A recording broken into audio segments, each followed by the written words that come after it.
And joining us now on the debate in the nation's capital, Paul Wells, political editor at Maclean's. And with us here in studio, Charmaine Bourg, New Democrat MP in the Quebec riding of Terrebonne-Blainville. Jerry Kaplan, former NDP campaign manager. Fred Hahn, president of CUPE Ontario. And L. Ian MacDonald, editor of Policy Options magazine. It's good to have everybody here in the studio. Paul, nice to see you again in the nation's capital. And Charmaine, your first time on our program, so we're delighted to have you here. Jerry, to you first. Typically, political parties, when they have a leadership convention, are doing so because the last leader did badly and they want to replace him or her. Such is not the case this time. The previous leader did better than anyone's ever done in the history of the New Democratic Party.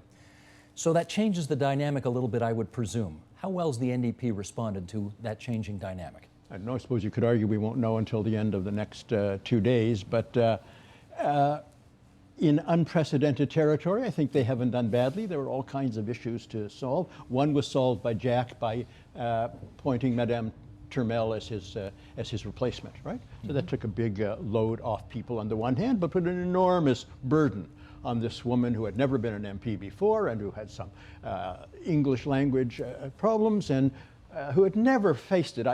It leads me to say about this weekend that people don't understand how extraordinarily complex and maybe impossible the job of leader of a political party is.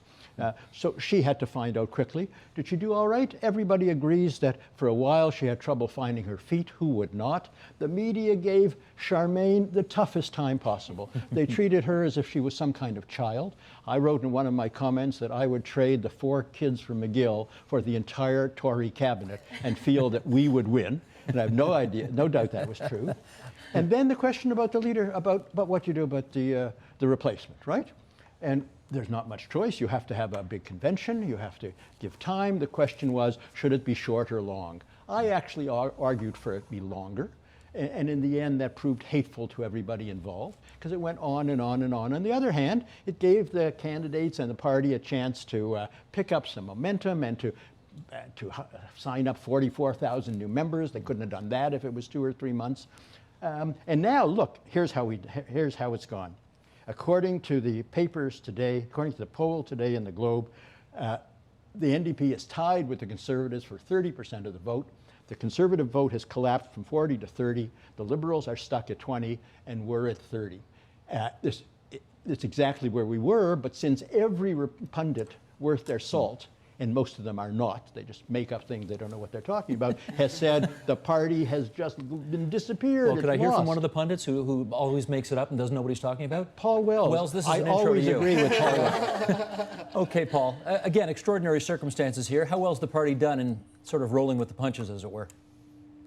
Pretty well. It's handy, Steve, to remember the human tragedy that kicked off this whole process. The extraordinary triumph of Jack Layton and then his death very soon after. And New Democrats that I talk to, and every once in a while I do talk to one just for kicks, are still kind of stricken by that when they slow down long enough to remember it. And yet they fielded a very substantial fields of candidates for the leadership. The ones who, frankly didn't deserve to be there or to be there till the end figured that out and got out. And the party has a decent choice of competent candidates who offer different policy options, not wildly different, but different enough to select among, and different prescriptions for the strategic course of the party. Between Nathan Cullen, who wants immediate practical cooperation with the Liberals, to Tom Mulcair, who seems to want to pursue a kind of moderation path, to more traditional NDP candidates. I'll tell you, if almost any one of these candidates were a Liberal, they would be a serious candidate to lead that party at the next election, and if Bob Rae would let him. And so I think they've come out pretty well so far. Well, let's state the obvious. Thomas Mulcair, who everybody perceives as the front runner, was a former Liberal, provincial Liberal cabinet minister in Quebec. But having said all that, how does it look like the party's done in your view? Well, one of the basic tests for a government in waiting is competence, and people won't vote for you unless they see that you're competent enough to manage your own affairs. That's a basic test. And I think they're going to put on a heck of a convention here this weekend. I think it's going to be a great show. We've got this hybrid vote between a preferential ballot that's already locked in the box, and today's the deadline, and people voting in the hall and online tomorrow. And I think this thing's in the hat. Anyone who thinks they can call it is crazy. Well, that's why no one has yet, right? Right. Yeah. Okay. Fred, your view. Well, you know, I think that the leadership race has shown us that we have a lot of bench strength in the NDP. You know, amazing policy discussions. Now, you know, there have been those who've said some of those debates were not the most exciting things in the world, but that's because I think we have shared values in the NDP. So there aren't huge differences of opinion. There are some differences of opinion. Those debates have happened. We're not the sideshow that the Republican Party has in the States. It's kind of un-Canadian. But we have had a very good debate. We have grown the party. We have over almost 4,000 people coming to a convention. All interested in the future, not just of the party, but of the country. And that's been an amazing building thing for all of us. Charmaine, I wanted to leave you for the end because obviously as a member of the NDP caucus, you've had a different kind of insider's view on how the last 7 months have unfolded. How's it look to you? Well, to me, it looks very positive. I mean, I can speak for Quebec in general. We have an increase of 750% in the membership, which is fantastic. We're really building the party over there. We have MPs, 59 MPs, well, 58 now actually, who are doing a great job in their ridings, and I think everyone is getting really involved in this leadership race, and they're starting to see us as the official opposition. Because in the beginning, that was a little bit of a struggle. The media didn't necessarily see us as the official opposition. They would always go to see the Liberal Party, for example. So now I think we're really showing our strengths, and we've seen amazing candidates from all corners of the country, and I think it's a really positive experience in general. Can I add one more remarkable factoid, maybe a fact, not a factoid, again in today's Globe, that for the first time in all of human history that I know, 50% of all Canadians would be happy to see an NDP government. In my day, the vast majority were very happy that we existed. They want us to keep the big guys honest, was the phrase, push on progressive stuff, but under no circumstances win. And that's a remarkable, remarkable change. The guy who's coming on the program right after us, Ed Broadbent, didn't he hit 50% in the polls one time when Brian Mulroney was Prime Minister? There was a point in the free trade deal when he was doing well. It was a short but brief shining moment, wasn't it, Jerry? Yeah. Okay. But it's arguable that the very fact that you become official opposition gets people thinking of you as the official opposition and maybe to the next step. Ian? No, I think that's exactly right. I want to play a clip from, you talked about, Fred, the leadership debates, which did not resemble anything south of the border in the Republican presidential fight. These have been a little bit different, a little snoozier, if I may say. But there has been, Thank God. there has been a point of departure on some things. One key thing in particular. And let's play some tape of the Vancouver leaders debate, and then we'll come back and chat. Michael, roll tape, please. Mr. Mulcair, you haven't been entirely clear on how you want to change our party. When talking to New Democrats, you have used soothing words about language. But when talking to the editorial boards of the Toronto Star and the Globe and Mail, it's been a different story. You attacked our opposition to unfair trade deals, our links with the labor movement, our championing of ordinary people. You are said we are one of the only social democratic parties not to renew itself, yet we went from fourth party to official opposition. Is it about changing our language, or is it about changing direction? Okay, this has been one of the, I gather, more interesting debating points in this party over the last few months. And it's the kind of, I don't know if ideological split is putting it too strongly, but you have on the one hand the kind of Brian Topp, Peggy Nash, more thought to be more traditional New Democratic value vision of where this party ought to be, versus Thomas Mulcair and Nathan Cullen, who are, again, thought to be more open, more pragmatic to different ideas going forward. Paul, you first. Is the selection of the new leader designed to resolve this conundrum, I don't want to say once and for all, but certainly for the foreseeable future? Well, it will certainly give a strong hint about what the party feels like it wants to do. If it were Mulcair or Cullen, it would say that New Democrats, ordinary New Democrats, because every member gets to vote, is seriously interested in continuing to pursue power, even if it means toying with some of the party's traditional values.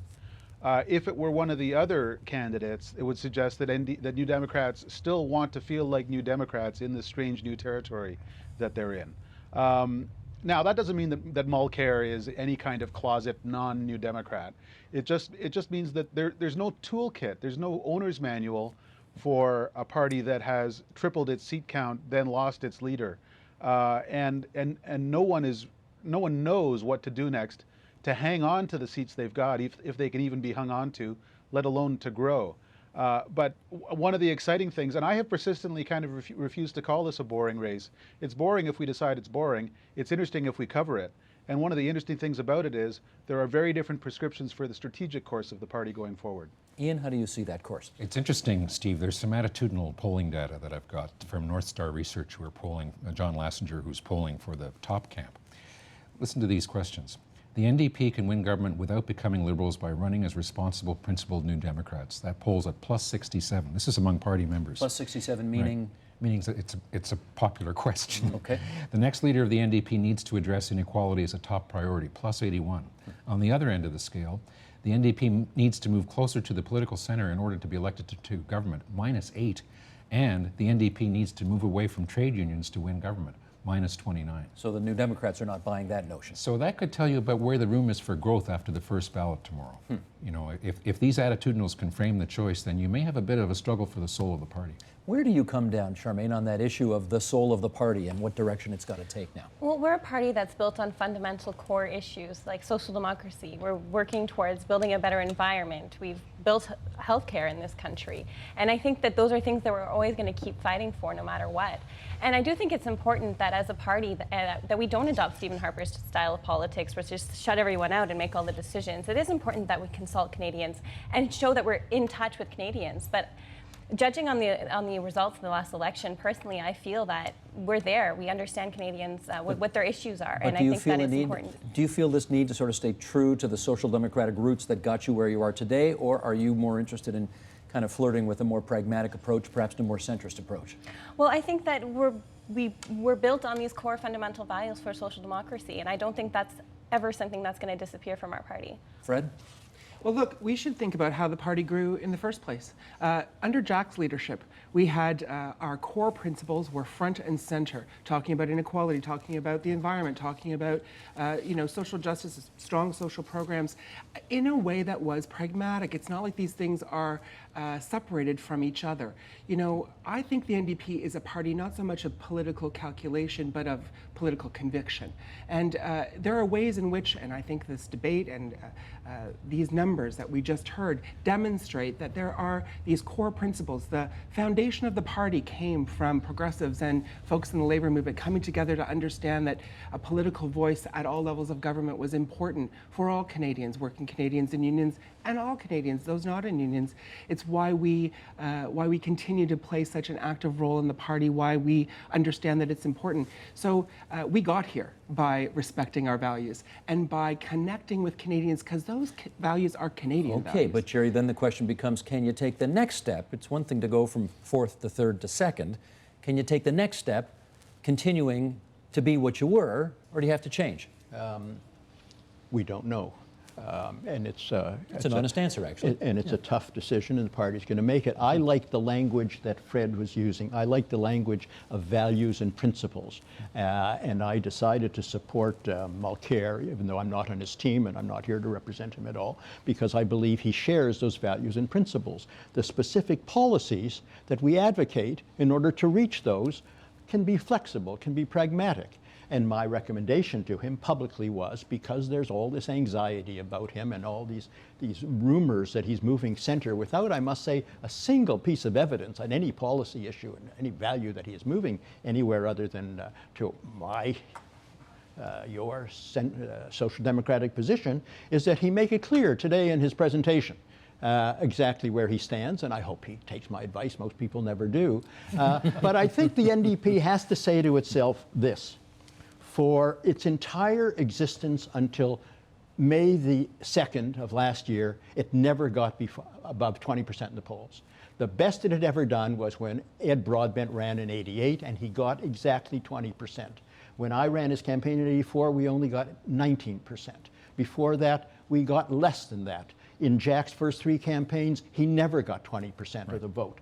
On 2 weeks before Election Day in last year, in 2011, we were at 18 or 19% of the vote. And suddenly there was this explosion because Duceppe disappeared and Ignatia failed, and we moved into the vacuum. And the NDP's got to say, don't we have to do something different if we're going to attract that next 10 or 20% of the vote? Does that make sense to you?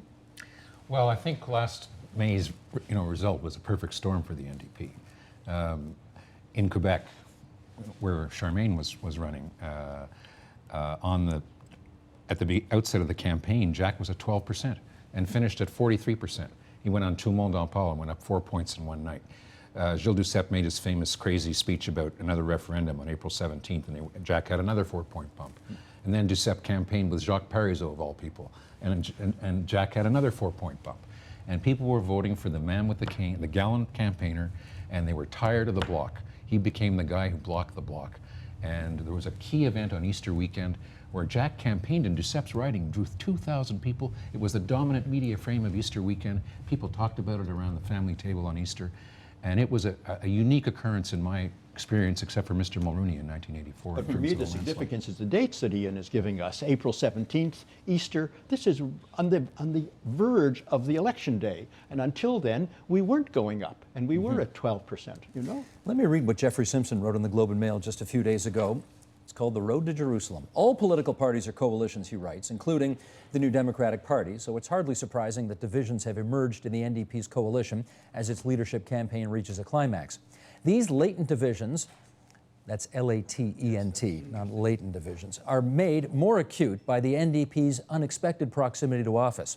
With one more push, the party tells itself the new Jerusalem of power might soon be at hand, a prospect no previous group of New Democrats could ever truthfully tell itself. What compromises or changes of style might be needed for that final push are matters close to the heart of the campaign. Most candidates say no changes are required, but several, especially Thomas Mulcair, hint that a few are required. Mr. Brian Topp is a safe choice for those who believe that a steady-as-she-goes approach will best position the party for that final push to power. He is, therefore, the candidate who thinks the country is coming to the NDP, as opposed to Mr. Mulcair, who thinks the party still needs to come to the country. Okay, Charmaine, we know who you're supporting, right? Yes. Tell us. Yes, I'm supporting Brian Topp. You're with Brian Topp. As you consider the last sentence of Jeffrey Simpson's column there, what goes through your head? Well, I think that that it's a mix of both. I mean, we have a party that we came in second in many ridings. People voted massively in Quebec for us because they wanted change, because they believed in the message that we had to bring forward. So I do think it's important that we do maintain that message and we do maintain those same policies.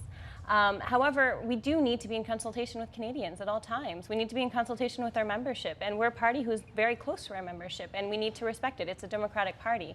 So I think that it's always important to take that into consideration as well. Paul, I guess it is fair to say probably both are happening, but as you look at it, does it look like the party is moving more towards where most Canadians are, which tends to be in the big mushy middle of Canadian politics, or vice versa? That's for Paul Wells. It certainly looks like the party is sorely tempted to move closer to the center. I might as well point out that moderation is often disastrous for a political party. Eh? I mean, when Mike Harris stopped as the divisive, angry-making leader of the Conservative Party in Ontario, they moved en masse to Ernie Eves, who looked like a gentler, more acceptable kind of conservative. But suddenly Conservatives had no more reason to vote Conservative, and the bottom fell out. Much the same when the Liberals moved from late period John Chrétien, who was a very kind of progressive guy, to Paul Martin, who wanted to reach out to Quebec nationalists and disaffected Westerners, and found he could do neither. Moderation is often a mug's game, as Stephen Harper could tell you. Moderation overrated, Jerry? I believe in moderation in all things and always have. Except in moderation. Let me repeat what I said. There has obviously been, for 50 years, some problem with the NDP and a majority of Canadian voters, or even the 40% that's necessary to form a electorate. Can it have been that every single one of the leaders was ineffective? It's obviously wrong. So then you don't look there. Somewhere about the ideology, I argued in a book many, many years ago that socialism was anathema to the kind of American-like capitalist spirit that had a moderation in Canada. I don't know if that's still real anymore, but clearly something has to change. Maybe it already has, as that 50% of approval suggests, but something has to change or we're going to go backwards. I mean, I don't think that's very controversial even. Let's understand the landscape as best we can here. Ian, to you first on this, since you know Quebec so well. The party did remarkably well in Quebec in the last election in a way it never had before. And people are trying to understand whether that has been a kind of tectonic shift in Quebec politics, or whether it's because much of Quebec fell in love with a gallant leader in his swan song. Which is more accurate? I think the latter, frankly, Steve. Although it must be said the NDP had planted some seeds of success with things like the Sherbrooke Declaration and other things. Just explain what that is. Well, it's a constitutional issue, essentially, about the conditions for reopening and obtaining Quebec's signature. And Jack played that pretty well in the campaign, I thought. It's also considered kind of cozying up to soft nationalists, right, or maybe separatists too. And there are affinities on the left between the trade union movement and on the environment and things like that. But anyone who tells you that the NDP got to 43% on anything other than the shoulders of this giant that they're going to celebrate tonight is crazy. Well, maybe I'm crazy then, because I think that if we look at the history of the vote in Quebec, if we look at the support that happened in the 80s under free trade with previous leaders, look, the values of the people of Quebec, when the Bloc emerged, it emerged, it was a bunch of disgruntled Tories, but it really emerged in policy as a social democratic party. It's because the values of the people of Quebec, look, it was certainly a component of that massive wave was about Jack, but it was also about a yearning for a more progressive, a more generous country. It can't just be about one person. That would be a Herculean task that just isn't up, that no one's up to. Let me ask Charmaine, why did you win? Well, I mean, when I talk to my constituents about this, I ask them this question quite often, and they say, "Oh, I voted for you," and I ask them why. What was your motivation to change your vote from the Bloc? And they say, "Well, you know, we were frustrated. We wanted change. We wanted someone who actually believes in Ottawa to bring things forward and represent us properly." And Quebecers aren't necessarily talking about sovereignty anymore. It's not the #1 issue. They're talking about jobs, they're talking about the economy, they're talking about the environment, and this is what we want to work towards, and that's what they believe in. They believe in that message. I remember, Steve, sorry, go ahead, Jerry. The Bloc was born out of the death of Meech Lake. It was a party born in grievance and ran on grievance in every election after Meech. The failure of the 1995 referendum, which was a very divisive event in Quebec. They got 2 elections out of the sponsorship scandal in 04 and 06. They got the Quebec Values deal that Duceppe very skillfully bundled against the Conservatives in 08. And then in 2011, they had no message all of a sudden, and there was no reason to vote for them, and they collapsed. And no messengers. Let me say that I think Quebec has become the wild card in this campaign, but not in the way we're discussing. I think it's only in the last week or 10 days or 2 weeks that a lot of New Democrats have understood exactly how important Thomas Mulcair is seen to be in Quebec. The astonishing media support and pundit support for him personally has blown me away. And caucus support. Well, but I'm not even talking about the 43 members of caucus that he's got. I'm talking about Quebec media who are not New Democrats, for sure. And the strength of their propositions that without Mulcair, the party hasn't got a chance, that without Mulcair, maybe Canada doesn't have a chance. They've really argued that. Chantal Hébert in yesterday's Star wrote a most remarkably powerful endorsement, in effect, of why Quebec and federalism needs Thomas Mulcair. And I think the party, I think the Mulcair people have not promoted that strongly enough, and I think it's recent and it's very powerful. Can I jump Paul in, Wells, Steve? jump in, yeah. Yeah, what Chantal's column was essentially blackmail at one remove. It said Chantal would never, of course, try to blackmail anyone, but she was essentially conveying the message that if you fail to pick Mulcair, then you're going to get a PQ government at the next election. I agree, The odds Paul. are you're going to get a PQ government. You're going to get a PQ government in the next election anyway. And I read the polls in Quebec as saying most Quebecers know the name of precisely one New Democrat. They happen to have bumped into the name Mulcair, and they're highly annoyed by the prospect of having to learn the name of a second New Democrat if someone else becomes leader. This is, you know. We got to stop making political choices in this country because people who are barely aware of Canadian federal politics might get miffed. Ian. What's been lost about this, in all of this about Mulcair in Quebec, is Brian Topp's personal narrative. Born and raised on the South Shore of Montreal, also a favorite son of Quebec. His mother's a francophone. His French is impeccable. Is he though? Is he a native, a Absolutely. favorite son of Quebec? Absolutely. If I could jump in here, well, I supported Brian Topp quite early in the race, and I had a lot of constituents and members in my riding say, well, why not Mulcair? And I'd explain to them, and they're warming up to him. I mean, at first they had no idea who he was, and now they're saying, oh yeah, that Topp guy, he's quite interesting. So I wouldn't rule him out necessarily right away. And I would That was also one of like his to challenges say, at the convention today, was to tell his personal narrative in a compelling way and not talk like an apparatchik. Which he's been for the past number of decades. Fred. And part of the reason why I've been supporting Peggy Nash from the beginning is that, you know, ultimately we grew in Quebec not because Jack was from Quebec, but because he was open to Quebec, he understood the values, he connected with the people there. Peggy's also got impeccable French, has worked tirelessly in that province with working people. So I think that, it's unfair to say that the choice of a leader will determine our futures in Quebec. I think it's unfair to say we know what will happen in the next election and what government we're going to get. I think, if anything, the last election taught us that we can't predict that kind of thing, that what we have to do is pick a leader who will help to build the party and unify the party. And I think Peggy can do that. She's the entire package. Well, we were talking a second ago about some numbers in the province of Quebec vis-a-vis the provincial election scene, and somebody predicted bravely that I think, Wells, you did it, that the PQ was going to win the next election. They may, but we'll see. We'll let the people decide that. Has the orange crush gone stale in Quebec, though, is an open question today, and we do have some polling we want to share with you. Where the parties were almost a year ago, May 2nd, 2011, for the federal election versus where they are right now. And that's the way it looked on election night a year ago. The NDP at 43, the Bloc at 23, Conservatives at 17, Liberals at 14. Where are we essentially today? The NDP's gone down in Quebec. These are federal numbers, 27%. The Bloc is back in first place, albeit, sort of within the margin of error. It's pretty close to the margin of error. Conservatives haven't moved much. Liberals have moved up a pretty good chunk there. Okay, question is, I guess it's a statement, interpret away. Start away. The Bloc is filling a void up to a certain point. That are also riding a little bit of the PQ coattails. The PQ is on a bit of a wave right now, and they come in kind of in the slipstream of that. Charmaine, do those numbers give you pause? Well, I think that we have built significantly since the election in Quebec. If you ask someone who their MP is, they normally know. They've seen them at an event. They've seen them. They've had them at their doorstep, perhaps. So I think that we've been doing a lot of work there. And I think polls can change. And we can see before on when the election was called, we had no idea that we would be so successful. So I think that we're working hard. Like I said, 750% increase in our membership. I think things are going really well in Quebec. Paul, do those numbers suggest that the Quebec Foundation is perhaps not as strong for the NDP as they had thought or hoped? It's entirely realistic to think that the Quebec Foundation wouldn't be strong. It was built the week before last May 2nd. But neither should people panic by the polls, eh? Parties' numbers often sag between elections, but then come back up at an election. For all we know, that could be the case of the NDP.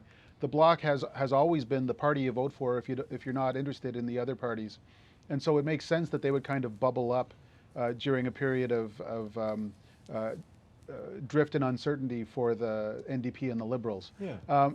And Jack Layton, he was about as much of a Quebecer as Brian Topp was. He was born in Hudson, but he left when he was young. He spent his career in Toronto, and Quebecers warmed to him. But it took him 4 elections to do that. Mm-hmm. And the problem for the NDP now is they don't feel they have the luxury of time as they used to with Jack Layton. It will tend to skew their decisions through panic. Ian, yes, go ahead, Jerry. You know that I've made a living being a pessimist about all things related to the NDP, and mostly I've been right. But it's hard in the face of some of this to think that the NDP has got 27% of support in Quebec is revolutionary. To think that with Le Bon Jacques gone, with a race that was often not covered for a long time at all in Quebec, with new MPs who are just finding their feet, that we're still at 27% or haven't gone below 27%, that we're in second place is revolutionary. To find that depressing or pessimistic would even be, for me, a tough task. A bridge too far. Mm-hmm. Sure. Okay. I wonder, Steve, if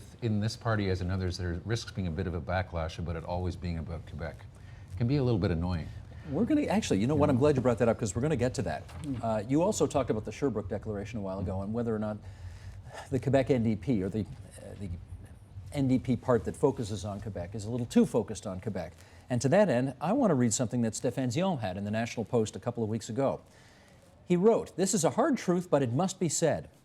The New Democratic Party is now endorsing positions of the Bloc Québécois that are harmful to Canadian unity. It's time we talked about this issue. Just like the Bloc, the NDP argues that in a referendum based on a question selected by a secessionist government, a majority of a single vote would be enough to trigger Quebec's secession, however unclear the question or uncertain the majority. Just like the Bloc, the NDP argues that accepting such a lack of clarity is a mark of openness towards Quebecers. Canadians have been too lenient with the NDP, perhaps as a result of their long-standing third-party status or the emotion created by Jack Layton's tragic passing. But the country must now demand more coherence from the NDP and its future leader. the coherence that is required of a national party. Nobody should play games with Canada. That's from the former leader of the Liberal Party of Canada. Is he onto something, Ian? I don't know. He's sitting down there in the corner with the other Liberals right now.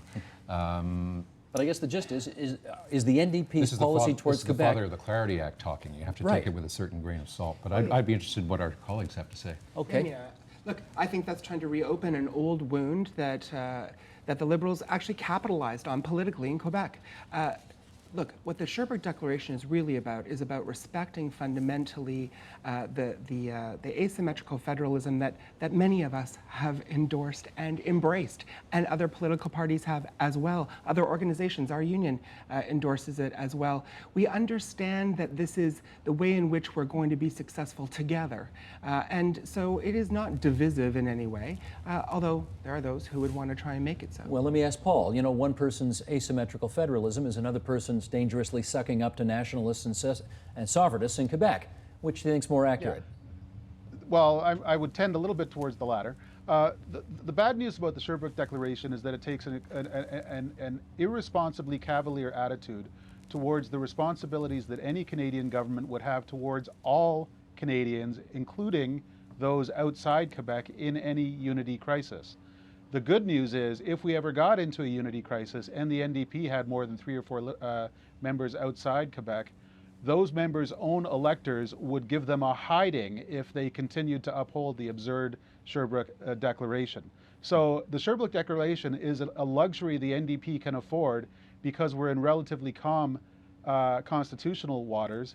And if those waters got a little choppier, the NDP would toss it out in a heartbeat. I should put my cards on the table. Ian wondered about us, and I'm with Paul. I think the 50+1 is recklessly irresponsible. Recklessly irresponsible. Yeah. And it can only have been formulated in a time when it wasn't an issue. But to think that the country is going to separate, that my Canada is not going to have Quebec in it because of one vote, literally is not acceptable to me at all. It And would I have would been great fight to it. have one of the leadership debates about this. There would have been people squirming on and stage. there's 2 interesting things about the Sherbrooke Declaration. Number 1, it was adopted by the entire party, not just those in Quebec. And number 2, no one's really talking about it because, frankly, there are issues before us that are much more important, like how do we put Canadians back to work? How do we deal with the inequality in the economy? How do we make sure we have a sustainable path forward for the environment? How do we engage more young people in the party? It's one of the things why I'm so glad to be part of Peggy's campaign. She's got more young people engaged and active and coming to the We'll party. give you a chance to plug Peggy later in the program. We'll get to the Who are you partisan stuff for in a second. Yeah, that's right. But okay, I was playing catch up for you. speaking of young people, you're one of the young people who now basically is associated with a position that says 50% plus 1 on a murky question is enough to break up the country. Are you content with that? Well, the Sherbrooke Declaration was crafted. It was something that's supported by all of our members. We ran elections on this. I mean, not on it specifically, but with it. So this is something that we haven't necessarily hidden in a drawer. This is something that we've been very open about, and it's supported by our members. And by you? And by myself, yes. You support it? Yes. You'd be content with the future of the country hinging on one vote on a murky I support question? the Sherbrooke Declaration. It's something that we crafted together, and it's something that our party supports. All the members support it. I think it's one thing to be shopping for votes, Steve, and another thing to be sitting in the Longevin block with the responsibility of running the country. Which means that if and when they ever get there, they'll do what Paul said and jettison that policy? Yeah. You think so too? Okay. With a few minutes, sorry, Paul, you want another word? Go ahead. Yeah, one brief trot down memory lane. When the Clarity Act was passed, Alexa McDonough was the leader of the NDP, and she came out with a very Sherbrooke Declaration-y statement that no, we have to respect Quebec's wishes. The New Democratic Party took 2 days to tell her that was a massive mistake, and she backtracked as fast as she could go. Thank you for that walk that'll down. happen again. Thank you for the walk down memory lane. We have 3 minutes left, during which time you guys all get to tell us why your candidates are the most wonderful in the world. Okay, we know you're with Mulcair. We know you're with Nash. We know you're with Top. Are you with any? Do you make a recommendation I'm on in this? the prediction department, Steve. Okay. In which case, do you want to make a prediction? I think it depends on the first ballot shakeout. If Mulcair is under 30%, he'll be in the position that Iggy was in 2006 in Montreal. If he's over 35%, he'll have the momentum he needs to go to 50. And they will announce those numbers at 10 o'clock Saturday morning. Yeah, I think it's going to be a great show. I think 3 ballots are what we're looking at. Paul, what's your view? I think Mulcair looks like the safe choice. As I've said, the safe choice often turns out not to have been so. If he wins, it's a famous victory. It's a wonderful victory. He comes from the party with the fewest members of the NDP. He had to convince people across the party, the country, that he could lead them too. And so far, he seems to be doing a good job of it. I mean, he's run a hell of a campaign. Jerry, you're not in Mulcair's camp. Well, I mean, you're not officially in his camp, but you think he's the guy. First of all, I haven't the slightest idea how it's going to turn out. I'm not even sure why we all think Mulcair is the front runner. Because he's got more caucus support than anybody. Well, he has those indicators, but there's no, as far as I know, there's no internal party poll that shows that. So I don't even know. It's one of these myths that surrounds. So I don't even know. There was one poll that came out a bunch of weeks ago. It was a long time ago. First of all, whoever wins is okay with me. I'm with Jeff Simpson, who said that the Liberals and Conservatives could never put up a group as impressive and thoughtful as this. So if their guys win, if Paul Dewar wins, if Cullen wins, who's proved to be an enormously appealing guy, and if he hadn't tied himself to this one specific policy so much, I think he'd have a much better chance of moving up the middle. Cooperating with the Liberals. I think the party's not quite ready for that, and he's made a strategic mistake in making himself identify with that one policy. So I have. What can I say? I watched it closely. I went to debates. I watched it on TV. I know all of them now. I met with the two that I didn't know, except for Cullen. And I think that Mulcair is a more natural leader. Okay. What do you say, Fred? Well, you know, I think, look, I know Peggy Nash well. It was not a difficult choice for me. I know her experience, her commitment. She has demonstrated commitment to the party even in very difficult times internally for her, from her union, to be quite honest. She never wavered. She was the president of the party at a time when we were building. She has lots of experience. She's put the economy at the heart of her campaign, and she's got more young people engaged in that campaign and excited about her run for leadership. And I think that, you know, when we talk about growing the party, when we talk about taking the possibility of leading in Canada, it's not just about stealing votes from other parties. It's also about how do we grow the party? How do we entice people to come and vote for us who haven't before? And that has to be about attracting young people. Okay, I want to give the last word to somebody who woke up at 3 o'clock in the morning to hop on a flight from Winnipeg to Toronto so she could join us today. Charmaine, we're really grateful that you would do that so you could participate today. You get the last word to pump up your guy, Brian Tom. Right. Well, Brian, for me, was my first choice because he wants to directly attack inequality. And I think that that is a problem that is growing in a society. Inequality is growing, and we need to fix it, and we need to address it. And he has real solutions to this problem. And I do think that he has made a commitment to get more people engaged in the political process in general, which means making people who would normally stay at home go out and vote. And I think that's an important key to our success. Okay. We should also put up, Michael, let's put the picture up here because not represented at this table are also Nikki Ashton, the youngest candidate who's running for the leadership, Martin Singh, who has no caucus support but who has some attractive ideas, and Paul Dewar, who of course second-generation politician and is running for the leadership as well. And Cullen is right, who you also mentioned as well. Okay, that's it, that's all.